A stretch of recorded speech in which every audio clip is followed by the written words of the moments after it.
Hello everyone, good morning and जय हिंद। मैं waker आप सभी का स्वागत करता हूं example difference for YouTube channel पे। कैसे आप सभी लोग? बढ़िया। तो सबसे पहले आप सभी को पता होगा कि नेवी एसएसआर एमआर का जो एग्जाम है वो मई में डिसाइड है।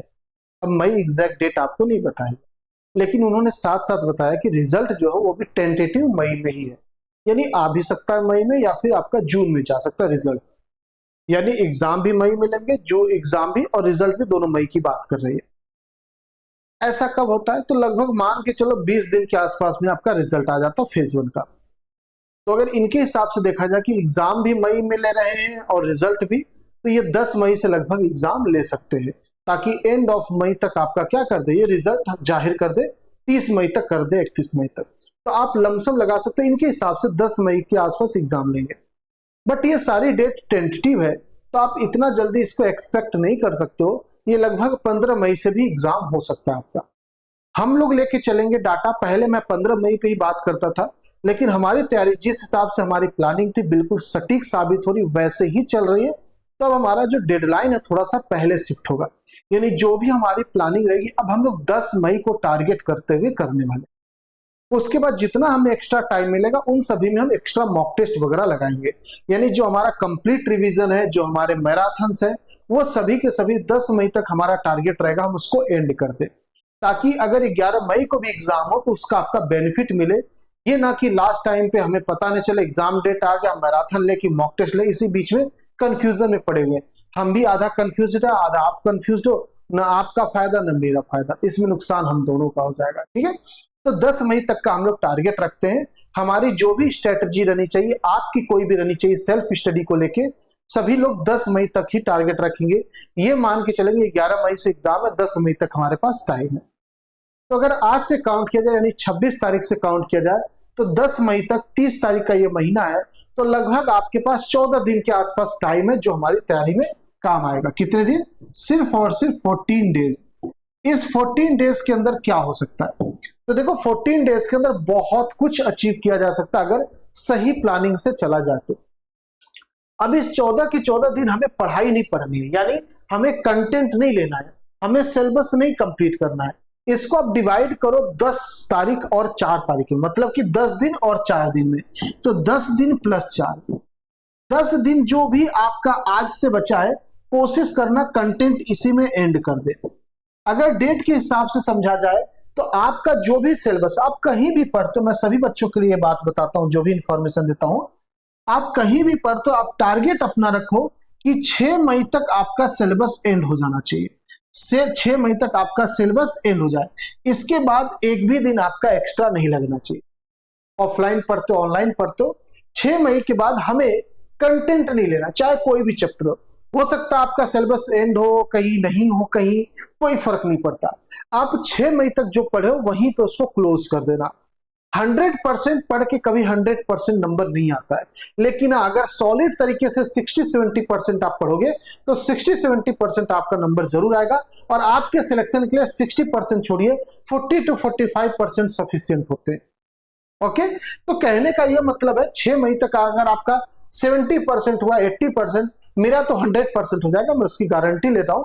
बट मैं ऐसे समझा रहा हूं ताकि आप डिमोटिवेट ना हो, कहीं इस चक्कर में ना हो कि आपका सिलेबस पूरा कब तक होगा, नहीं हुआ है, एक चैप्टर छूटा रह गया, इसकी वजह से मेरा सिलेक्शन रुक गया। तो ऐसा नहीं होता कभी।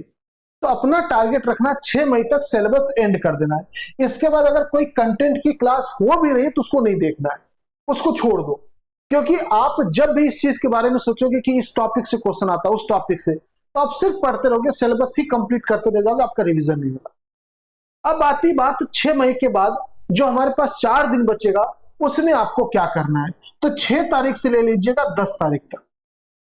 ओके, 6 से 10 तारीख तक 3 ही दिन बोल दिए, जो भी आप कैलकुलेट करते हो, मैं दिन रात दोनों कैलकुलेट कर रहा हूं। तो आप ये मान के चलना, इनके बीच में हमें क्या करना है? सिर्फ रिवीजन करना है। और रिवीजन कैसा? कंप्लीट रिवीजन, क्योंकि 6 मई तक आपका सिलेबस पूरा एंड हो जाएगा, जहां पढ़ते हो, जितना आप पढ़े हो। अब उसका एक बार कंप्लीट रिवीजन चाहिए। कंप्लीट रिवीजन दो टाइप से, देखिए अभी वन शॉट हमारा चल रहा है। वन शॉट के अंदर आपका सभी चैप्टर इंडिविजुअल टारगेट करके हम लोग कर रहे हैं, और 6 तारीख तक हम लोग उसको भी एंड कर देंगे। वन शॉट में 6 तारीख तक आपका अच्छा खासा हो जाएगा। मैं मैथ का थोड़ा सा बताऊं तो कैलकुलस ही जो टाइम लेगा, क्योंकि इंडिविजुअल चैप्टर वो बड़े हैं। बाकी एल्जेब्रा वगैरह में 2-2 चैप्टर मिलके एक साथ हो जाते हैं। वेक्टर 3D मिला के एक साथ 1 शॉट, 2-2.5 घंटे क्लास खत्म, ऐसे होता है। 2D का आपका सैटरडे का मैराथन, संडे का मैराथन में रखा हूं, पूरा 2D आपका एक बार में करा दूंगा, तो टाइम नहीं लेगा। 10 तारीख तक, 6 तारीख तक आपका मुश्किल से मुश्किल हो जाएगा, मैक्सिमम 7 तक ले जाएंगे। इसके बाद आपका सिलेबस भी एप्लीकेशन पे एंड, आपका रिवीजन एंड। अब हमें 6 से 10 तारीख के बीच में एक स्पेशल क्लासेस यानी कंप्लीट रिवीजन वाली लानी पड़ेगी। कंप्लीट रिवीजन हमें एक बार वापस से करना होगा और साथ ही साथ इसके मॉक टेस्ट भी हमें लगाना होगा। ये दोनों काम हमें साथ में करना होगा। तो 6 से 10 मई के बीच में हमारी क्या प्लानिंग होगी, कैसे होगी, मैं आपको पूरा समझाता हूं, ठीक है। तो ध्यान से देखेंगे, अप टू 6 मई हम लोग क्या करने वाले हैं, 1 शॉट को कंटिन्यू करेंगे और इसको एंड कर देंगे अपना पूरा सिलेबस इंक्लूडिंग एप्लीकेशन। एंड हो गया आपका। अब सेकेंड पॉइंट आएंगे 6 तारीख के बाद की हमारी क्या प्लानिंग है, यानी 6 से 10 मई तक की। तो इसको हम 2 पार्ट में ब्रेक करेंगे। एक हमारी मैराथन होने वाली है बाबू, मैं आपको इसका अनाउंसमेंट कर दूंगा, और एक मॉक टेस्ट होने वाला। सर दोनों कराओगे? हाँ, आपको दोनों के दोनों YT पे मिलेंगे, यूट्यूब पे मिलेंगे। मैराथन डेली बेसिस पे सबका नहीं होगा। जैसे मेरी मैराथन आ गई 4 घंटे की एक दिन में, या 6 घंटे की आ गई, तो आपकी फिजिक्स की उस दिन नहीं मिलेगी, तो उस दिन फिजिक्स का मॉक टेस्ट हो जाएगा, वो भी 3-4 घंटे का होगा, तो 4-5 मॉक टेस्ट एक साथ। और रेगुलर कहोगे तो रेगुलर हम इवनिंग में अलग से मॉक टेस्ट चला देंगे। ये हमारे आपके बीच की बात है, जब मैं इसका अनाउंसमेंट करने आऊंगा तब बात करूंगा, अभी नहीं। अभी हमारा टारगेट है 1 शॉट हम खत्म कर लेंगे, फिर इस पे बात करेंगे, क्योंकि सारी बातें कर ले और हो कुछ भी नहीं तो वो नुकसानदेह है। ओके, तो मैराथन और मॉक टेस्ट दोनों हमारा होने वाला 10 तारीख तक। अब आप लोग का डिमांड होगा कि सर एप्लीकेशन पे जो मॉक टेस्ट आप लोग कराते हो वो क्यों नहीं करा रहे हो, तो आपका इस वीकेंड से स्टार्ट है, ठीक है। मोस्ट प्रोबेबली संडे से स्टार्ट है, यानी कल जो संडे की क्लासेस होगी मैराथन, उसके साथ साथ आपका एप्लीकेशन पे भी आपका विंडो ओपन हो जाएगा मॉक टेस्ट का। इस पे शॉर्ट्स या फिर वीडियो जो भी मेरे पास अवेलेबल होगा, इंफॉर्मेशन एग्जैक्ट मिलेगा तो मैं आपको अपलोड कर दूंगा, उसके लिए वेट कर लीजिए। इस संडे से हम लोग मॉक टेस्ट स्टार्ट करें। जो regular mock test per day के हिसाब से 1-1, 2-2 जो हम देते हैं free of cost, all India test होता है, वो आपका जब एग्जाम डेट हमें एग्जैक्ट पता चलेगा उस हिसाब से प्लानिंग करेंगे, क्योंकि 10-15 मॉक टेस्ट ही होता है। अगर उसको अभी हम खत्म कर देंगे तो एग्जाम टाइम में आप परेशान हो जाएंगे, फिर आपका पढ़ने का मन नहीं करेगा, डीमोटिवेशन, किताब छोड़ोगे, सोचोगे जो होगा देखा जाएगा, पूरा नुकसान कर लोगे। तो एग्जाम डेट जब आ जाएगा तो लगातार एक दिन में 2-2, 1-1 मॉक टेस्ट हम लोग लगातार कराएंगे, फिर वो आपको ज्यादा बेनिफिट करेगा। फिलहाल अभी हम वीकेंड के हिसाब से ही चलेंगे, उसका अनाउंसमेंट मैं अलग से आपके लिए कर दूंगा, ठीक है। तो ये हमारी प्लानिंग रहेगी 10 मई तक का टारगेट करते हुए। हम लोग 1 शॉट के थ्रू कंप्लीट रिवीजन कर रहे हैं। हमारी मैराथन आएगी 6 तारीख के बाद से, वो भी कंप्लीट रिवीजन करेगी 3-4 दिन के अंदर पूरा सिलेबस, 12 घंटे 24 घंटे आपकी क्लासेस चलेंगी, क्योंकि हमारा एप्लीकेशन तब बंद हो जाएगा। 6-7 तारीख के बाद हम लोग एप्लीकेशन अपना बंद कर देंगे, पूरा सिलेबस करवाते किसी भी कीमत पे। उसके बाद सिर्फ आपको यूट्यूब पे कंप्लीट मैराथन और मॉक टेस्ट आप करोगे, ठीक है। तो ये हमारी प्लानिंग है। अब अगर आप कहीं भी पढ़ते हो, आप सेल्फ स्टडी करना चाह रहे हो, तो अपनी प्लानिंग को भी उस हिसाब से रखना बेटा कि 6 तारीख तक आप सिलेबस एंड करके उसको टाटा बाय बाय करके बंद कर दीजिए। अब जब आपका रिवीजन मैराथन फॉर्म में स्टार्ट होगा, तो आप जैसे मैराथन का इवेंट बना कि हम ये 4 टॉपिक आज कराने वाला, आज ट्रिग्नो अलजेब्रा पूरा कराएंगे एक साथ, 5 घंटे की मैराथन। तो आप जो भी कंटेंट पढ़े हो अभी तक, उन सभी का ट्रिग्नोमेट्री अलजेब्रा का एक साथ रिवीजन करके आए, 6 घंटे की मैराथन देखे, पूरा एक बार रिवाइज हो गया अच्छे से, अच्छे क्वेश्चंस के साथ। ये आपकी स्ट्रेटेजी होनी चाहिए। सेल्फ स्टडी करते हो तो ज्यादा टाइम दो क्वेश्चन लगाने पे, ठीक है। फॉर्मूला पढ़ने पे, टॉपिक पढ़ने पे टाइम मत लगाना। ये है पूरा आपका सीन। अब सभी सब्जेक्ट का अपना अलग होता है। जैसे जीके आपको रिवाइज करना होगा, अपना कंटेंट क्वेश्चन लगाना होगा। मैथ में तो क्वेश्चन ही लगाना है, मैथ में तो कॉन्सेप्ट फॉर्मूला भूल जाओ, कोई जरूरत नहीं होता ज्यादा उसको पीछे भागने का। फिजिक्स हो गया, कॉन्सेप्ट फॉर्मूला आपको ज्यादा देखना होता है। क्वेश्चन बहुत हेल्प नहीं करता जितना आपको उसका कॉन्सेप्ट करता है। मैथ में क्वेश्चन ज्यादा हेल्प करता है। तो हर सब्जेक्ट का अपना पढ़ने का तरीका है, आप अपने हिसाब से देख लो। डाउट ये आएगा कि सर सेक्शनल कट ऑफ होता है कि नहीं, तो बाबू सेक्शनल कट ऑफ आपका नहीं होता है, ठीक है। ये चीज मैं बता दूं, आपका सेक्शनल कट ऑफ आपका नहीं बनेगा। सेफ स्कोर का भी डाउट आप लोगों को रहता है, तो जितने बच्चे राजस्थान के हैं आप 45 लेके चलना टारगेट। हालांकि 43, 42 में हो जाता, बट 45 प्लस। हरियाणा वाले बच्चे भी 45 प्लस लेके चलेंगे, यूपी वाले बच्चे 43 प्लस 42 प्लस लेके चलेंगे, बिहार वाले बच्चे 40+ लेके चलेंगे, ये सबसे टॉप आता है। बाकी बच्चे भी कोशिश करेंगे 40+ हो जाए तो आपका सिलेक्शन हो जाएगा 100 में से। अब ये जो 100 में से 40 लाना होता है, ये आपको पूरा सब्जेक्ट नहीं पढ़ना होता, आपको पता होना चाहिए मैथ आपका 25 क्वेश्चन आएगा बेटा, इंग्लिश आपका 25 आएगा, फिजिक्स आपका लगभग बोल दीजिए 20 के आसपास आ जाएगा, और जीके आपका 20 के आसपास आ जाएगा। यही आपके सिलेक्शन करा देंगे। 50 और 40 90 नंबर के ये पेपर है, 90 में से आपको सिर्फ 40 लाना सिलेक्शन के लिए, अदर देन यूपी, हरियाणा और राजस्थान, बिहार भी आ जाएगा 40 में, ठीक है। तो आप लोग मेरे हिसाब से कर लोगे, झारखंड, मध्य प्रदेश, सबकी बात करो, महाराष्ट्र हो गया, आपके उड़ीसा हो गया, वेस्ट बंगाल हो गया, आपके पास असम हो गया, ठीक है, जहां से भी आप लोग बिलोंग करते, दिल्ली, पंजाब, जम्मू कश्मीर, सभी लोग इंक्लूड हो जाओगे। 40+ का टारगेट रखना, मैं नहीं कर रहा हूं इतना जाएगा, लेकिन उतना टारगेट रखना। मिनिमम जो कट ऑफ जाएगा वो 10 नंबर जाएगा, 10 नंबर से नीचे किसी भी स्टेट का कट ऑफ नहीं जाएगा, ठीक है। ये मिनिमम पासिंग क्वालिफाइंग मार्क जो भी कह दीजिए आप, सभी स्टेट का है। ये हो गया। अब डाउट आता है कि सर ये जो अभी टेंशन चल रहा है इंडिया पाकिस्तान के बीच में, इन सब की वजह से क्या एग्जाम आगे जा सकता पोस्टपोन? तो बिल्कुल भी नहीं, ये सब चीजें दिमाग में मत रखना। अगर है भी तो कल को युद्ध लाइक सिचुएशन भी हो गया, वार लाइक सिचुएशन भी क्रिएट हो गया, इवन स्टार्ट हो गया, तो भी आपका एग्जाम ऑन टाइम होगा। वो पहले हो सकता है लेकिन डिले नहीं होगा, ठीक है, क्योंकि आप लोगों की सबसे ज्यादा जरूरत वहां पे होगी। तो बी सीरियस, एकदम पागलपन अंदर लेते आओ, क्योंकि आपकी जरूरत है वहां पे। तो आपको अब इसलिए नहीं जाना कि नौकरी करनी, इसलिए जाना कि आपकी जरूरत है और आप वो पोस्ट डिजर्व करते हो। बात समझ में? तो आप सभी लोग अच्छे से तैयारी करना। बाकी मैंने आपको बता दिया कि 6 तारीख तक अपना सिलेबस एंड कर लो बेटा, उसके बाद 10 तारीख तक अपना डेडलाइन रखना अपने एग्जाम का।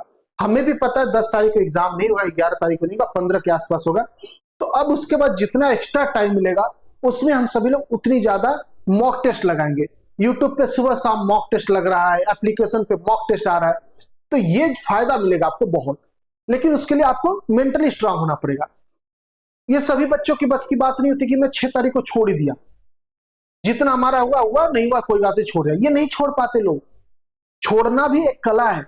अगर आपके अंदर हिम्मत है कि मैं जितना पढ़ाऊं उसी से स्कोर करूंगा, तो ये बहुत पॉजिटिव चीज है। इसको निगेटिव मत समझना कि आपका 3 चैप्टर नहीं आता आपको, ये कोई निगेटिव नहीं है, फायदे के सौदे हैं, क्योंकि बहुत कम कट ऑफ जाता है।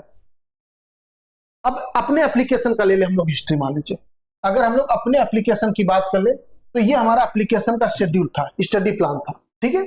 यानी स्टडी प्लान के हिसाब से देखा जाए तो 25 तारीख तक हमारा हो जाना चाहिए था वेक्टर, हो गया हो गया ना। 26 तारीख की बात करेंगे 3D, मैं 27 तक कह रहा हूं संडे तक 3D खत्म कर दूंगा। 28, 29, 30 तक हमारा ट्रिग्नोमेट्री, इनवर्स ट्रिग्नोमेट्री खत्म। यानी 30 तारीख तक अगर नंबर जोड़ोगे तो पूरा आप ये ले लीजिए, कैलकुलस ले लीजिए, कम से कम 8 नंबर मानते हो, कम से कम 8 नंबर कैलकुलस से तो आएगा ना। कोनिक्स 2D से 3 क्वेश्चन के आसपास लेते हो, 3 क्वेश्चन आ जा रहा है आजकल, 2 ही ले लो, 10 नंबर हो गया आपके पास। ट्रिग्नोमेट्री, इनवर्स ट्रिग्नोमेट्री से 3 क्वेश्चन मिला के 13 हो गया। मैं मिनिमम मान के चला, ये ज्यादा 15-16 पहुंच चुके हैं लोग। इधर आ जाओगे मैट्रिसेस डिटरमिनेंट, 2 से 3 क्वेश्चन तो फिक्स है भैया। तो मैक्सिमम लेके चलो 15-16 नंबर तुम्हारे हो चुके हैं सबसे बुरी स्थिति में। और अगर अच्छा देखोगे तो 10 नंबर के आसपास कैलकुलस आता है, 2D से आपका पूरा भी 3 क्वेश्चन आ रहा है, trigonometry, inverse trigonometry, matrices, log inequality से एक क्वेश्चन आ जाएगा। तो 20 नंबर के आसपास हम लोग 30 तक कवर कर लेंगे। इसके बाद हमारा 6 तारीख तक कंप्लीट पूरा आपका हो जाएगा।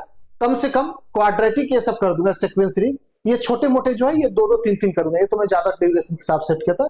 6 तारीख तक हमारा टारगेट रहेगा कि कम से कम quadratic equation, sequence series, complex number ये खत्म हो जाए। उसके बाद परमुटेशन, कॉम्बिनेशन, प्रोबेबिलिटी, इसको मैं बाद में रखता हूं। क्यों? क्योंकि इसको पढ़ने के बाद भी कई बच्चों से नहीं सही होता, मैक्सिमम बच्चों को दिक्कत ही होता है, और बहुत ज्यादा क्वेश्चन नहीं आते इनसे, 2 से 3 क्वेश्चन आते हैं। तो भी बाइनोमियल थ्योरम का आ जाएगा तो भी कम, बाइनोमियल थ्योरम 1-2 घंटे में पूरा खत्म हो जाता है, ट्रिक से काम चलता है, ठीक है। तो 6 तारीख तक हमारा भी टारगेट रहेगा, पूरा सिलेबस खींच देंगे। बाकी जो बचा रहेगा वो मैं कराता रहूंगा, बट आपको देखने की उतनी जरूरत नहीं होगी। मैं आपको सच्चाई बताऊं, पूरा 100% करके जाने की जरूरत नहीं।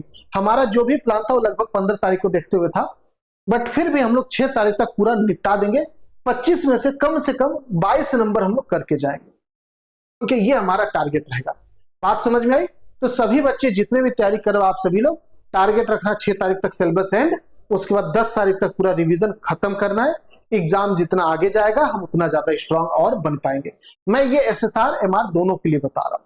ओके, चलिए, तो उम्मीद करते हैं आपको पूरी बात समझ में आएगी। अच्छा, मैं यहाँ पे सिर्फ SSR का लिखा हूं तो इसलिए परेशान मत होना, ठीक है। MR का भी लिख देता हूं। MR का जो सिलेबस है, सबसे पहला चीज जीके 25 का 25 नंबर आता है। इसके बाद बात कर लेंगे आप लोग मैथ, और आपका आ जाता है साइंस। टोटल 50 नंबर का, मान के चलो ये 11-12 नंबर का आ जाता है, 12 ले लीजिएगा तो ये 13 एग्जैक्ट, थोड़ा सा वेरी करता है, तो ये 50 नंबर का आपका पेपर होता है। ओके, तो उम्मीद करते हैं आपको इंफॉर्मेशन बढ़िया लगा होगा। अच्छा लगा तो वीडियो के नीचे कमेंट जरूर करेंगे। और आपका टारगेट क्या, आपकी तैयारी कितनी परसेंट, आपका सिलेबस कितना परसेंट हो चुका है, ये आप इस वीडियो के नीचे बताओगे कि किस सब्जेक्ट में कितना परसेंट आपका सिलेबस हो चुका है। और किसको किसको लग रहा है कि 6 तारीख तक तो सिलेबस के हिसाब से धुआं काट देंगे, बाकी फिर मॉक टेस्ट रिवीजन से स्कोर हम बढ़ा लेंगे। ठीक है, तो उम्मीद करते हैं आपको इन्फॉर्मेशन बढ़िया लगा होगा, स्ट्रेटेजी जो भी मैं आपसे शेयर किया। मिलते हैं अगले इन्फॉर्मेटिव वीडियो के साथ, जो भी मुझे अपडेट मिलता है जरूर आप तक पहुंचाऊंगा। लेकिन जब इन्फॉर्मेशन मिलेगा तभी, फालतू का वीडियो नहीं करूंगा। तो आप सब लोग चैनल सब्सक्राइब कर लेना, क्योंकि इस चैनल पे जो भी वीडियो आता है वो आपके काम का होता है, सिर्फ और सिर्फ आपके काम का होता है। कोई वैकेंसी हो, कोई अपडेट हो, सबसे सही इंफॉर्मेशन और सिर्फ काम का इंफॉर्मेशन आपको इस चैनल पे मिलता है। मिलेंगे। जय हिंद, जय भारत, थैंक यू।